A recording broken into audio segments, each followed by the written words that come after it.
안녕하세요. 안녕하세요. 반갑습니다. 반갑습니다. 네. 오늘은 또 다른 새로운 패널을 모시고 네, 드라마 스위트홈에 대한 얘기를 나눠보겠습니다. 반갑습니다. 네. 간단히 자기 근황 소개해 볼까요? 저는 열심히 늘 똑같은 것 같아요. 네. 일하고, 네. 그러니까 상담하고, 네. 아이 키우고, 열심히 또 정신없이 살았습니다. 그리고 또 아. 즐거운 마음으로 또 이곳에 왔네요. 네. 네. 반갑습니다. 네, 반갑습니다. 네, 저도 뭐 똑같긴 한데요. 네, 진희님. 네, 저도 그냥 월급날만 기다리며 열심히 일하고 살고 있어요. 오늘 3교대 밤샘 근무하고 지금 오셨어요. 네, 대단하세요, 네. 진짜. 네, 저는 대학생이라서 지금 방학을 만끽하고 있습니다. 아, 부럽네요, 방학. 네. 찬호씨고요. 오늘 방송 또 열심히 녹음해 보겠습니다. 이 스위트홈은 또 저는 막 이렇게 화면이 막 좀 무서워가지고 되게 주저했는데 여기 계신 분들 특히 이 젊은 두 분은 웹툰까지 다 보셨다고 그래서 저도 끝까지 열심히 봤습니다. 줄거리 소개 부탁드리겠습니다. 네, 이 스위트홈은 그 네이버 웹툰인 스위트홈을 원작으로 한 이제 드라마인데요. 이 주인공 현수가 사고로 부모님을 잃고 이제 그린홈이라는 곳으로 이사를 하게 되면서 사건이 일어나는데 갑자기 사람들의 욕망이 표출되면서 괴물로 변해가는 사건들을 겪으면서 그 그린홈에 있는 사람들과 그리고 그 욕망 자기 괴물을 만드는 그 욕망과 그리고 뭐 그 다른 괴물들과의 관계들 지내면서 일어나는 일들을 나타낸 드라마입니다. 네, 감사합니다. 이 웹툰 원작과 드라마는 어떤 차이가 있는지 찬호 씨가 좀 설명해 주시겠어요? 드라마 자체가 김칸비 작가의 요청에 의해서 결말을 원작과 다르게 가기 위해 몇 가지 차이점이 존재하는데요. 우선 제일 큰 차이점으로는 오리지널 캐릭터들의 등장이 있습니다. 일단은 서희경이라고 하는 소방관 겸 특전사 캐릭터가 등장을 하고요. 또 최윤재라고 하는 802호 주민 편상욱이 쫓는 아동 살인마 캐릭터를 포함해서 오리지널 캐릭터들이 몇몇 등장하고요. 캐릭터의 그 설정이 몇 가지 변한 부분들이 있는데 대표적으로는 차현수와 이은혁의 애니메이션 오타쿠 설정이 사라지는 것, 그리고 이은혁과 이은유 남매의 나이 설정의 변화, 편상욱이라는 캐릭터 자체가 거의 오리지널 캐릭터화 됐다는 것 정도를 들 수 있고요. 결말이 달라짐과 동시에 웹툰 원작 후반부에 나타나는 고치와 초인 설정이 삭제되었습니다. 그게 고치와 초인 설정 삭제된 것과 이 드라마에서 그냥 이렇게 이제 사람들이 거길 빠져나오고 뭐 이렇게 된 부분 재미는 어떤가요? 어떤 게 더 재밌어요? 재미의 요소로 그렇게 크게 작용을 하지는 않는 것 같아요. 그 고치나 초인의 영향 자체가 그렇게 웹툰 내에서도 많은 영향을 끼쳤던 건 아니어서 삭제를 했다고 해서 큰 서사의 변화는 없었던 것 같고요. 큰 차이는 저는 못 느꼈던 것 같아요. 어떠셨어요? 웹툰 본 느낌과 드라마를 본 느낌이 두 분 어떠셨는지? 기본적으로 웹툰을 먼저 봤기 때문에 드라마를 보면서 이거 웹툰이랑 좀 다른데 하면서 봤던 부분들이 많이 있었고요. 오리지널 캐릭터가 나타나는 게 조금 이질적으로 느껴졌던 부분도 있지만 그만큼 또 새로운 내용이 등장하기 때문에 재미도 있었고, 제일 저한테 크게 다가왔던 거는 처음에 드라마 보면서 편상욱이라는 캐릭터가 어디 갔지라고 생각을 많이 했던 것 같아요. 원래는 이제 전직 형사로 그린홈에 거주하고 있었던 호타란 성격의 캐릭터였는데 이제 오리지널 캐릭터화 되면서 그린홈에 거주하지 않는 살인 청부업자 캐릭터로 나오고 또 고독하고 과묵한 성격으로 나오는 게 저는 이 사람이 편상욱이었어라는 거를 찾아보고 알았어요. 맞아요. 저도 조금 이렇게 웹툰을 먼저 봐가지고 비교하면서 보게 됐는데 저는 일단은 제가 좋아하는 캐릭터의 분량이 좀 줄어들고 그런 서사가 줄어들어서 좀 마음이 아팠달까나 그런 것도 있었고, 드라마가 워낙에 이제 여러 가지가 있고 뭐 액션도 보여줘야 되고 하니까 그 한 사람 한 사람의 스토리나 속마음을 보여주는 게 조금 줄어들어서 그 감정을 이해하는 데서 웹툰을 봤기 때문에 저는 이해되지만 그냥 본다면 좀 더 이해하기가 적이지 않을까, 좀 더 깊숙하게 이해하기가 좀 어렵지 않을까라는 생각이 좀 들긴 했어요. 어떤 캐릭터가 좀 분량이 줄어들어서 아쉬웠어요? 분량이 줄어든 캐릭터는 응. 되게 많은데 저는 보면서 전 지수 캐릭터를 좀 좋아했었는데 그 원래 지수가 또 현수랑 약간의 그런 그 네. 이렇게 웹툰에서는. 그렇게 나오고 지수가 되게 전투에 앞장서서 같이 있는 일원 중에 한 명으로도 나오고 이렇게 막 중간에 아파서 없어지지 않고 되게 앞에서 이렇게 목소리 내는 그런 역할이었는데 그런 게 좀 줄어든 게 조금 좀 아쉽긴 했어요. 저는. 러블라인도 좀 뭔가 달라지고 네. 기타 이렇게 초반에 그게 지수 역이잖아요. 네. 드라마에서는 많이 좀 진짜 느낌이 많이 달라진 것 같네요. 네. 웹툰이랑 이렇게 비교해서 들으니까. 네. 그 지수는 또 정재현이 부각되면서 또 캐릭터의 그쵸. 변경이 좀 네. 생긴 것 그쵸. 같은. 오히려 그 두 사람이 썸을 타게 되는 그렇죠. 그렇게 되면서 편상욱이 원래 형사였군요. 네. 어때요? 형사인 것과 이 또 살인 청부업자 느낌 완전히 다를 것 같은데. 성격이 완전 달라서 그냥 전혀 다른 캐릭터라서 어, 대중들한테도 그냥 아예 이 캐릭터는 없어지고 기존 캐릭터 없어지고 오리지널 캐릭터가 새로 추가됐다라고 봐야 한다라는 의견들이 굉장히 많았고요. 제가 보기에도 이거는 이름만 같은 전혀 다른 캐릭터라고 봐야 한다고 생각을 했죠. 근데 그럼에도 불구하고 그 바뀐 오리지널 캐릭터의 편상욱을 좋아하는 사람들이 또 꽤 있더라고요. 남성 또 그 시청자들 중에 너무 멋있다고. 네. 여성 시청자도 진짜로서도 멋있었어요. 진짜 저는 여지껏 이진욱 씨가 연기한 캐릭터 중에 전 이번 캐릭터 제일 멋있었는데. 맞아요. 기사를 보니까 이진욱 씨가 그 분장을 하잖아요. 그리고 나서 뭐 회의를 내려갔나 그랬는데 아무도 이진욱 씨를 못 알아봤대요. 그러니까 이진욱 씨 찾았다 그러더라고요. 어디 있냐고. 있는데 분장은 거기 있었는데. 그래서 되게 기분이 좋았다는 내가 캐릭터의 어쨌든 그 설정을 잘했구나 하고 기분이 좋았다라는 어떤 기사를 읽었던 것 같아요. 그 정도로 이진욱 씨 어떤 연기 변신이었던 것 같아요. 개인적으로는. 그 대사가 많지 않았지만 너무나 이 비중이 크게 느껴지는 등장인물 소개로 넘어갈까요? 네, 차연수, 편상욱, 이은혁, 정재현 에 대해서 찬호 씨 부탁합니다. 네. 우선 주인공 차연수 같은 경우에는 교통사고로 가족을 잃었고 또 학교 폭력의 피해로 인해 은둔형 외톨이가 된 캐릭터고요. 작중에서는 1410호에 이사를 오고 팔에 자해의 흔적이 있으며 괴물화를 견뎌낸 캐릭터로 등장을 하고 있습니다. 편상욱 같은 경우에는 살인 청부업자로 나오는데요. 앞서 말씀드렸던 오리지널 캐릭터 802호 주민 최윤재를 쫓는 사람으로 또 굉장한 괴력과 맷집을 소유한 캐릭터로 등장을 하고요.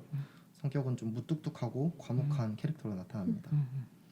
이은혁 같은 경우에는 여동생 이은유와 8층에 거주하는 의대생인데요. 동생이 친동생이 아니고 입양한 동생인데 부모님을 잃고서도 친동생처럼 은유를 뒷바라지하는 노력가 캐릭터며 또 뛰어난 두뇌와 이성적인 판단을 하는 캐릭터를 연기하고 있습니다. 정재현 같은 경우에는 1506호에 거주하는 캐릭터로 국어교사이면서 독실한 기독교 신자로 나오고요. 어릴 적부터 꾸준히 검도를 해와서 뛰어난 검술 실력을 보유했으며 이렇게 많이 등장하진 않지만 작중에서 편상욱과 견줄 수 있는 힘을 보유하는 게 나타나고 또 이전에 알코올 중독자였다는 설정 또한 보유하고 있습니다. 서희경, 윤지수, 이은유, 박유리.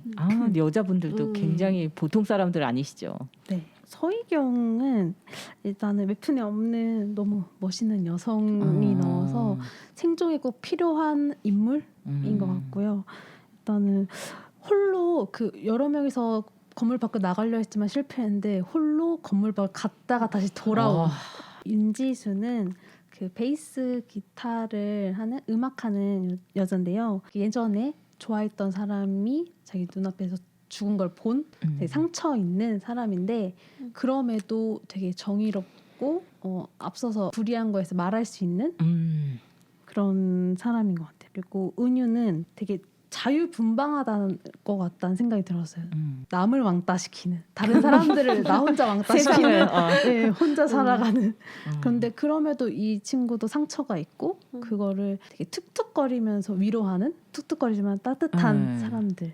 유리는 그 길섭 아저씨의 간병인으로 나오고요. 천식을 갖고 있는 환자고, 근데 이분은 좀 더 스트레이트한 정의로움을 갖고 있는 사람인 것 같다는 그런 느낌? 되게 올곧고 그래서 편사목을 휘어잡을 수 있는 사람이었다라고 생각을 합니다. 그렇죠. 네, 다 매력적이네요. 진짜 네 분 다. 안길섭이라는 이제 인물은 퇴역 군인이죠. 그래서 거기에서는 굉장히 나이가 아마 제일 많은 생존자인 것 같아요. 네. 그렇죠? 이제 근데 불치병에 걸려서 이제 살 날이 얼마 안 남은 걸로 되어 있고 그렇기 때문에 죽음에 굉장히 의연하고 두려움이 없는 인물로 나오고요. 어떻게 보면 그린홈에서 정신적 지주의 역할을 감당했던 것 같고 그 현수에 대해서 이렇게 선입견을 갖는 사람들의 마음을 좀 이렇게 돌려놓는 역할을 했었던 것 같고 또 이제 나중에 지하 벙커를 발견하고 생을 마감하죠. 그러니까 굉장히 큰 임팩트 있는 어쨌든 역할을 감당하고 간 인물로 이렇게 좀 설명이 되고 그리고 한두식이라는 인물도 이제 아마 부상을 당해서 두 다리가 잘린 것 같아요. 그렇게 해서 이제 전역을 한 군인으로 나오고요. 그래서 이제 휠체어 타고서 있는데 전자 기계 이런 거 굉장히 잘 다루고 해서 그 안에서는 모든 무기를 이렇게 새롭게 뭐 만들어낸다고 하나 개조해서 그런 인물로 나오고 약간 좀 허당기 있는 유머를 가지고 있어서 사람들이 웃지 않는 유머를 발사하고 약간 괴짜 같은 인물이나 마음이 굉장히 따뜻하고 굉장히 그 사람이 나오면 굉장히 뭔가 안심이 되는 저는 한두식이라는 인물이 나오면은 근데 나중에도 이제 현수가 이제 폭주할 때 막 괴물화가 돼서 폭주할 때 걔를 이제 진정시키면서 희생을 하죠. 그런 하여튼 인물이고요. 정의명은 그 차현수와 같은 반괴물 상태의 인물인데 얘는 좀 능력이 되게 좀 신기하죠. 액체로 이렇게 다른 사람 몸에 기생할 수 있는 이제 그런 능력을 가졌고, 근데 얘는 이제 괴물과 인간은 공존할 수 없다라고 하는 신념을 가지고 있기 때문에 약간 현수를 좀 설득하고 나중에 좀 힘으로 굴복시키려고 하지만 현수한테 이제 당하죠. 근데 이제 안 죽고 나중에 뭔가 얘가 살아있다라고 하는 약간의 암시처럼 뭐 이렇게 하고 끝나는데 그렇습니다.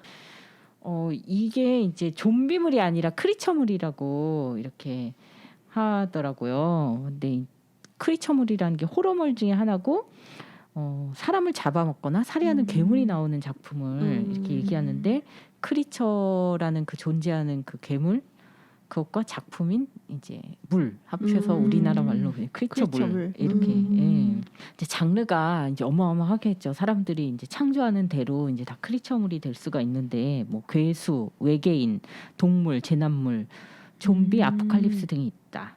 네. 그 안에 다 포함이 되는 거예요. 다 꼭 살아있는 크리처지만 꼭 살아있는 생물체가 아니어도 정체불명의 존재까지도 포함한다. 그래서 악마, 귀신, 영적인 존재에 대해서 다루는 작품도 포함시킬 수 있다고 하네요. 근데 이 매니아들은 괴물이 등장하지 않으면 크리처물로 치지 않는다고.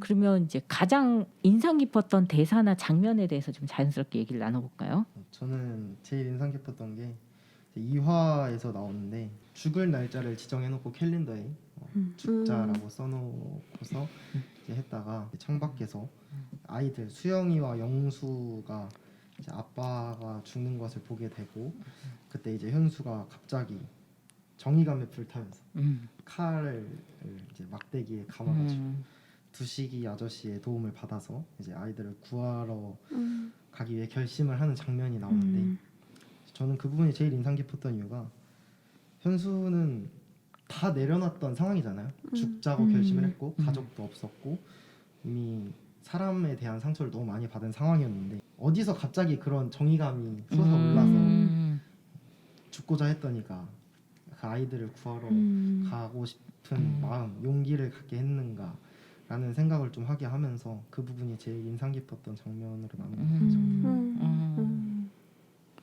마음속에 이 사랑이 있죠. 현수의 마음속에는.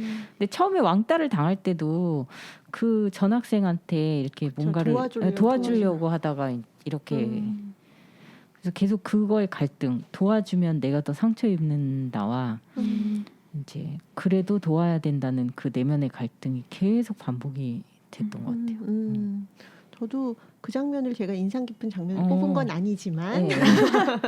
그러나 저도 되게 그 부분이 되게 인상 깊었던 게 사람을 살게 하는 어떻게 원동력은 뭘까라는 생각을 하게 했던 것 같아요. 왜냐하면 현수는 분명히 진짜 살고 싶지 않은 아이였는데 어느 순간 생존을 위해서 이제 계속 살잖아요. 거기서 생존을 돕는 인물로서.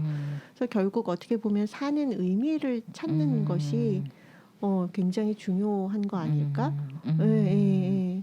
그러니까 의미가 없을 때 그 의미를 찾을 수 없을 때 사람들은 진짜 살고 싶지 않고 조금이라도 어떤 의미가 찾아질 때 그게 삶의 진짜 원동력이 되는구나 그런 생각을 했던 장면인 것 같아요. 의미를 찾을 때 힘도 나고 네. 내가 왜 살아야 되는지 인상 깊었던. 저는 대사인데 지수가 그 가장 짙은 어둠도 가장 흐린 빛에 사라진다라고 말하는데 이 드라마에서는 그냥 그 두식 아저씨한테 했던 말인데 이게 좋아했던 오빠죠. 노래했던 오빠가 이렇게 그 지수한테 해줬던 말인데 그게 웹툰에서는 그 지수가 마지막에 괴물들이 몰려올 때 그 시선을 돌리려고 그 베이스 기타를 앰프에 꽂고 방 안에서 이 기타를 치러 가면서 이 얘기를 하고 자기에게 다 괴물이 오도록 약간 희생을 하는 장면에서 이 말이 나와서 그 말이 되게 확 와닿았던 것 같기도 하고 이게 되게 현실 사람들과 되게 비슷한 것 같아요. 어둠 속에 빠지려면 한없이 떨어지는데 어떤 한 계기나 사람으로 또 확 좋아질 수도 있는데 그게 또 쉽게 오진 않지만 가장 흐린 빛이 누군가에게 주어진다면 되게 좋겠다라는 생각이 좀 들어서 좋았던 것 같아요. 흐린 빛이라도 빛이라면 그렇죠. 끔찍한 어두움을 밝힐 수 있는 그 흐린 빛을 따라가다 보면 이렇게 또 밝아지지 않을까. 어둠이 퇴색되잖아요. 빛이 들어온 순간에. 제가 인상 깊었던 저도 그 장면으로 그 정재현이란 인물이 그 희생하기 전에 왜 윤지수와 잠깐의 그 대화를 나누잖아요. 막 그 괴물이 왔다는 그 알람 같은 거 사인이 이제 울리니까 두렵다고 이제 하면서 나가는데 이제 지수한테 좋아한다는 고백을 하면서 지수가 그것도 주님의 뜻이냐 얘가 늘 신앙이 있으니까 그래서 이거는 제 뜻입니다. 이러고 나가서 아주 굉장한 희생을 하죠. 사랑이 뭔지를 정말 저도 그 장면을 꼽으려고 생각을 했었는데 사랑이 뭔지를 비로소 진짜 깨달은 것 같아요. 그 얘는 신의 뜻입니다 할 때는 머리로 내가 배운 어떤 신의 뜻을 실천해야 된다는 그런 어떤 그 머리로서 한 반응이었던 거. 그때까지의 싸움은 그 다음에 이제 사랑이 내 마음에서 일어나고 있고 이걸 진짜 표현한 그 다음부터는 진짜 마음과 머리와 모든 게 일체가 돼서 진짜 몸을 던지고 그래서 또 사랑을 그렇게 용기 있게 표현할 수도 있었던 것 같고 너무나 인간적으로 보였던. 그래서 저도 그 장면이 또 이제 좋았던 게 보통 이제 영웅하면 드라마에서 보면 뭐 두려움을 모르는 것처럼 막 그려질 때가 많잖아요. 맞아요. 근데 너무 두렵다라고 얘기를 하는 게 너무 와닿는 거예요. 근데 용기라는 건 결국 우리가 뭐 알고 있듯이 두려움을 안 느끼는 게 아니라 두렵지만 그러나 한 발을 내딛는 게 진짜 용기인 것 같다라는 생각이 들어서 저는 그 장면이 그 화가 그래서 굉장히 좋았던 것 같아요.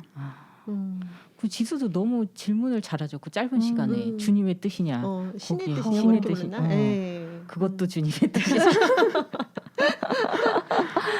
너무 그 한마디가 시원하면서 그리고 마지막에 진짜 너무 가슴 아팠죠. 그러니까요. 여러분들이 또 가장 인상 깊었던 괴물이나 괴물화 된 사람들 이야기를 잠깐 해볼까요?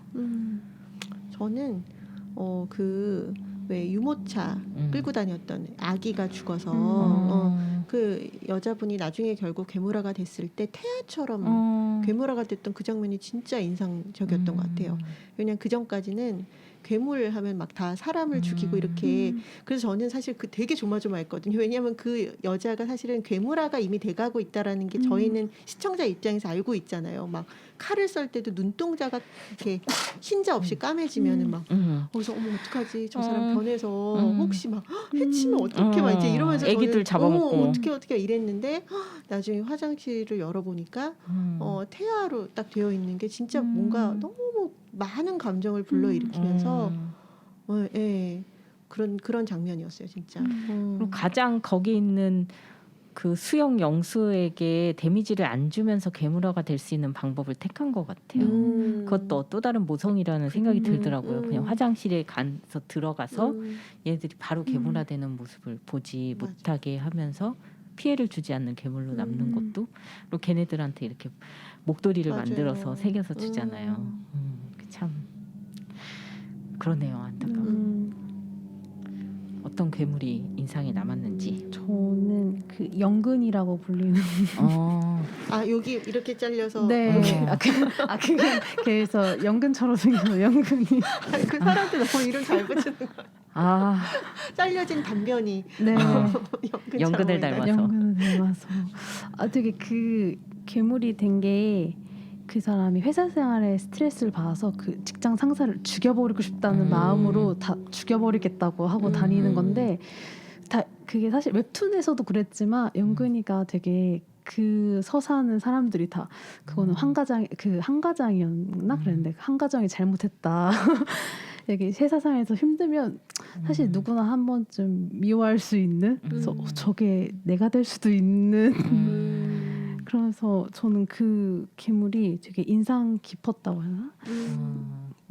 약간 내 모습 같기도 하고 그래서 그 가장 인상 깊었던 괴물아? 네, 저는 이제 차연수의 괴물화가 굉장히 인상 깊었는데 원작을 워낙 이제 재밌게 봤었던 터라 원작에서는 이제 애니메이션 오타쿠라는 설정이 있었다 했잖아요. 네.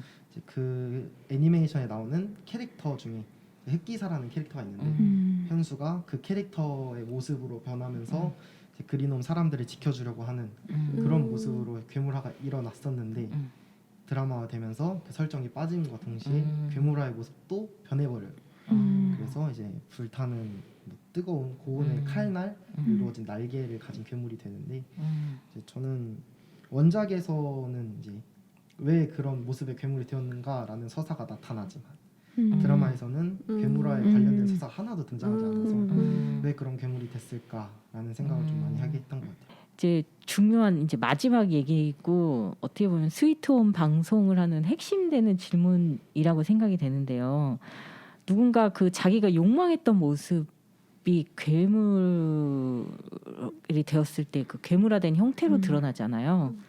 그럼 우리는 평소에 어떤 욕망을 하시길래 내가 괴물이 된다면 어떤 괴물이 될 것 같은가라고 상상을 하실지 질문을 드리고 싶습니다. 내가 괴물이 된다면 어떤 형상을 지닌 괴물, 어떤 특징이 있는 괴물이 될까요? 많이 고민한 것 같아요. 이 질문 가지고 두 가지 정도가 생각이 났는데 어렸을 때 좀 젊고 어렸을 때는 저는 모든 걸 다 간직하고 기억하고 싶었던 뭐 욕구가 되게 강했었던 것 같아요. 그래서 못 버려요. 편지 같은 거 못 버리고 어떤 흔적이 있는 걸 절대 버릴 수가 없었거든요. 그리고 그게 사라질 것에 대한 불안이 좀 있어서 다 기억하고 다 간직하고 싶은데 이런 게 한참 있었던 것 같아요. 근데 물론 지금은 많이 변해서 버릴 줄도 알고 그걸 콕 물리적으로 갖고 있는다고 그게 다 갖고 있는 게 아니구나 뭐 이제 이런 걸 알아서 뭐 정리도 하고 살곤 하지만 그런 욕망 뭐 욕구가 있었던 때가 있어서 바구니로 변하지 않았어요. 뭐든지 다 담을 거야. 바구니 형태, 괴물화 뭐 생각했고요. 그럼 지나가는 사람들 다 쓸어서 자기 바구니에다 무섭네요. 뭐 굳이 해칠 목적은 없지. 내가 보관하고 있을게 너를. 나가지만 못하는. 너무 진짜 무섭네요.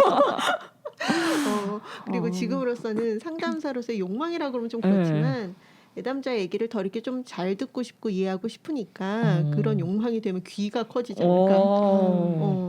얼굴을 더 귀가 덮어버리는, 펄럭이는. 삼십리 밖에 소리도 막 듣고. 아 근데 마음의 소리를 듣는 그렇죠. 딱 쳐다보면서 마음을 싹 팔락팔락하면서 그렇죠. 네, 다들 방언이 그렇구나. 들고 무섭네요. 뭘 상상해도 무섭네요. 그 정도로 좀 생각해봤어요. 와, 너무 재밌습니다. 네. 어떤 괴물이 될 거라고 상상해 보셨나요? 내가 괴물이 된다면. 근데 진짜 욕망이 너무 많은 것 같아서 생각만 해도 그냥 돈도 벌고 싶고 퇴사도 하고 싶고 막 이런 생각하면서 그 아까도 말씀드린 영근이처럼 네. 퇴사를 생각하면서 회사 사람들을 이렇게 죽이러 다닐 수도 있겠다라는 생각도 들고 아니면 이제 회사로부터 도망을 가서 어디 숨어 있거나 한쪽 귀퉁이에 누굴 해치지 못하고 숨어 있을 수도 있고 돈 이런 거는 방 가서 금붙이 이런 거 못 쓸어 좀 그런 걸 쓸어 먹지 않았어요. 사람 말고 금붙이 지나가면서 금붙이를 저렇게 붙어 붙는 거 금붙이가 막 붙어. 머리 잘렸는데 금을 이렇게 반짝반짝하게 하고 다니실 수도 있지 않을까. 너무 세속적인가요? 아니에요. 너무 좀 부러운 그 저거 상상해 봐야겠다 생각 들었어요. 어디다 쓰지? 붙이고 붙이는. 모으고 주로 우리가 그러네요. 그러니까 현실에서 삶이 뭐 가진 게 없다 보니까 모두 하나 가져보려고. 네. 찬호 씨는요? 저는 좀 생각을 많이 해봐도 모르겠어가지고 내 욕망이 뭘까? 나는 죽음의 순간에 가장 뭘 원할까? 고민을 해봤는데 그 순간 나에게 놓여 있는 상황이나 하고 있는 뭐 함께하고 있는 사람 뭐 그런 것들이 좀 작용을 하겠지만 지금 그냥 제 평범한 삶에서 괴물화가 일어난다라고 치면 저는 좀 다른 사람에게 피해를 입히고 싶지 않다라는 게 좀 가장 크게 작용을 할 것 같아요. 좀 항상 평소 살 때도 뭘 할 때도 그냥 좀 피해 끼치지 말고 살자. 좀 조용조용하게 넘어가자 이런 주의라서 그게 좀 크게 작용을 하지 않을까라는 생각이 들었어요. 뭐 괴물들을 본다면 저 사람들의 욕망이 사람들에게 피해를 끼치고 그런 거면서 난 저렇게 되지 말아야지. 그래서 좀 방에 틀어박히는 그런 류의 괴물이 되지 않을까 생각이 들더라고요.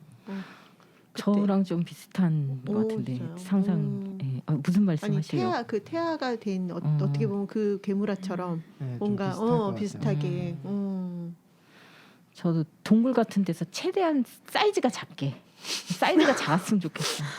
현실에서도 크니까 좀 사이즈 작게 돼서 이제 막 이렇게 약간 할머니의 모습일 것 같은데 제 속에 제 자상이 늙었나요? 그래서 할머니로 막 이런 안경을 끼고 혼자 책 보는 괴물. 그게 꼭 왜 괴물이어야 되나? 원 없이 책을 보면서 혼자만의 시간을 좀 갖고 싶은. 네. 그런 괴물이면 너무 귀여울 것 같은데요. 그렇게 책 던져주고 싶을 것 같은데. 가다가 지금. 근데 작아지는 거는 들키고 싶지 않아서. 아니 그게 너무 부피로도 폐를 끼치고 싶지가 않아요. 왜냐면 그 태아 거기도 화장실을 다 쓰잖아요. 그 애들이 화장실 못 갔겠다 생각이 들더라고요. 너무 그 부피로도 짐이 되고 싶지 않은 약간 그런 마음. 최대한 조그맣게 이렇게 작은 항아리처럼. 네. 남을 신경을 안 썼는데. 그러니까 저도 되게 이런 또 생각은 너무 신선해서 근데 이런 괴물이라면 저는 제가 가져다가 저기 키우는 바구니 안에 들어가는 건가? 바구니 속으로. 바구니 들어가기 좋은 사이즈겠네요. 뭐 어쨌든 그냥 담겨만 있어도 되니까. 네. 이 괴물이 된다면의 상상도 굉장히 재밌고 나를 좀 생각해 보게 되는 것 같아요. 내가 진짜 마지막 순간까지 지고 가고 놓지 못하는 거가 뭔지 그런 생각을 하게 됐고 여러분들도 꼭 내가 괴물이 된다면은 어떤 괴물이 되고 싶은지 생각해 보시고 혹시 댓글을 달아주시는 그런 이제 역사가 우리 안에 일어난다면 그 중에 또 그럴싸한 괴물을 골라서 커피 쿠폰 쏘겠습니다. 네. 저번에도 한번 던졌는데 뭐 소식이 없었거든요. 근데 이번에 유튜브에 올라가니까 한번 그렇게 댓글로 내가 되고 싶은 괴물 한 명만 올리셨으면 그분께 커피 100%. 쿠폰이. 네, 함께해 주셔서 감사하고요. 또 다음 화에서 스위트홈 이야기 이어가겠습니다. 다음 화에 뵐게요. 안녕히 계세요.